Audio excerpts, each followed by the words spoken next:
See, this is not about the other person. The choice for you is this. If you are given a choice, right now, for all of you, if you are given a choice that you can either live joyfully, blissfully, or miserably, or in anger, or in stress, or in resentment, what is your natural choice? Joyfully, isn't it? Because every human being is looking for highest level of pleasantness for himself or herself. You can call it joy, you can call it bliss, these are just words. Essentially, we want highest level of pleasantness for ourselves. If your body becomes pleasant, we call this health. If it becomes very pleasant, we call this pleasure. If your mind becomes pleasant, we call this peace. If it becomes very pleasant, we call this joy. If your emotions become pleasant, we call this love. If it becomes very pleasant, we call it compassion. If your very life energies become pleasant, we call this bliss. If it becomes very pleasant, we call it ecstasy. If your surroundings become pleasant, we call this success. Only to make your surroundings pleasant, you need the cooperation of all these people. Because in creating an external situation, there are many forces involved. Not all of them you even know. You understand? You want to create a wonderful situation for yourself, you don't even know how many forces are working in that area. If you harness a few forces, if they cooperate, things will happen. If they don't cooperate, it won't happen.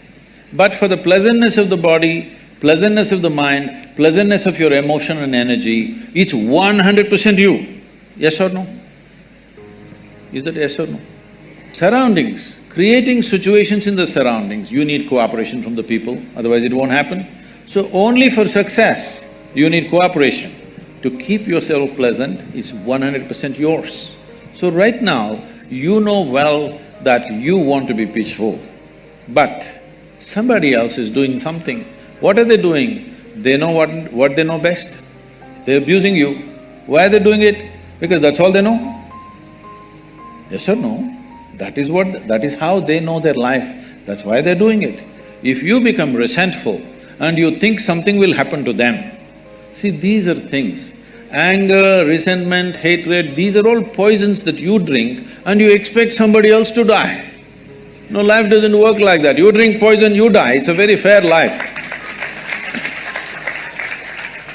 If you drink poison, you die. Very fair, isn't it so?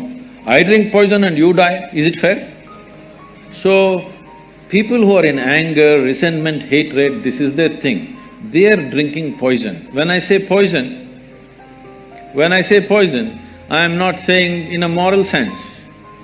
There is substantial medical evidence right now that we can show you with a blood test that 5 minutes before you take your blood test right now, 5 minutes you may remain in extreme anger and take your blood test, you will see you're chemically poisoned actually.